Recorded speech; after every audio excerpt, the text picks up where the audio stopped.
ఇప్పుడు మన ముందుకు కదిలి వస్తోంది మత్స్య శాఖ శకటం. అధిక మత్స్య ఉత్పత్తిని, ఉత్పాదకతలను పెంపొందించేందుకు ఆక్వాకల్చర్ కు ప్రోత్సాహం.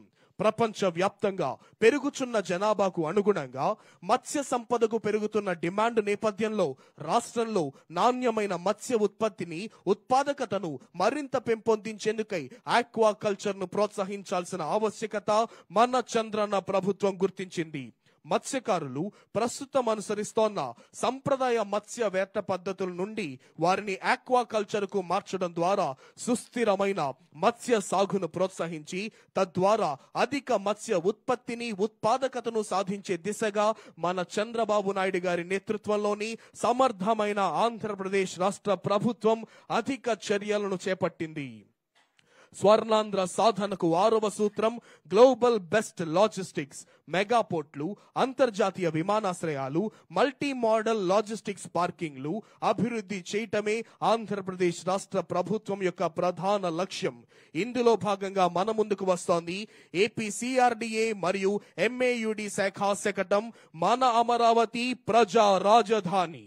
ప్రజా రాజధాని అమరావతి నిర్మాణం రాష్ట్రాభివృద్ధికి, బంగారు భవిష్యత్తుకు నాంది పలుకుతుంది. కేంద్ర ప్రభుత్వంతో పాటు ప్రపంచ బ్యాంకు, ఆసియా అభివృద్ధి బ్యాంకుల ఆర్థిక సహకారంతో చేపట్టిన ఈ పనులన్నీ రానున్న 3 ఏళ్లలో పూర్తి చేయాలనే లక్ష్యంతో జెట్ స్పీడ్ లో కొనసాగిస్తోంది ఆంధ్రప్రదేశ్ రాష్ట్ర ప్రభుత్వం. ఇందుకు సంబంధించి ఇప్పటికే కొన్ని ముఖ్యమైన పనులకు టెండర్ల ప్రక్రియ పూర్తి కాగా మరికొన్ని పనులకు త్వరలోనే టెండర్లు పిలవనున్నారు. 2019కి ముందు చంద్రన్న ప్రభుత్వం రాజధాని అభివృద్ధి పనులను 42,519 కోట్లు ఖర్చు పెడితే ఇప్పుడు 7,000 కోట్లు అదనంగా భారం పడటం జరిగింది.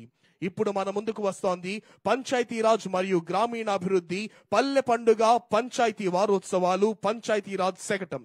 రాష్ట్ర ఉప ముఖ్యమంత్రి మరియు పంచాయతీరాజ్ గ్రామీణాభివృద్ధి శాఖ మంత్రివర్యులు శ్రీ కొణిదెల పవన్ కళ్యాణ్ గారి మార్గదర్శకత్వంలో రాష్ట్ర వ్యాప్తంగా ఉన్న అన్ని గ్రామాలలో పెద్ద ఎత్తున మౌలిక వసతుల కల్పనకు శ్రీకారం చుట్టడం జరిగింది.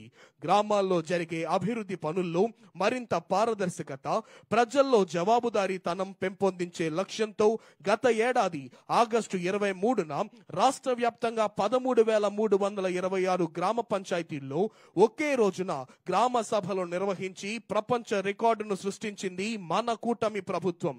ఈ గ్రామ సభలలో గుర్తించిన దాదాపు 4,500 కోట్ల విలువైన 30,000 పనులకు అంకురార్పణ చేసేందుకు గత ఏడాది అక్టోబర్ 14 నుండి 20 వరకు అన్ని గ్రామ పంచాయతీల్లో పల్లె పండుగ, పల్లె వారోత్సవాలు, పంచాయతీ వారోత్సవాలను నిర్వహించి పెద్ద ఎత్తున భూమి పూజ కార్యక్రమాలు నిర్వహించింది రాష్ట్ర ప్రభుత్వం.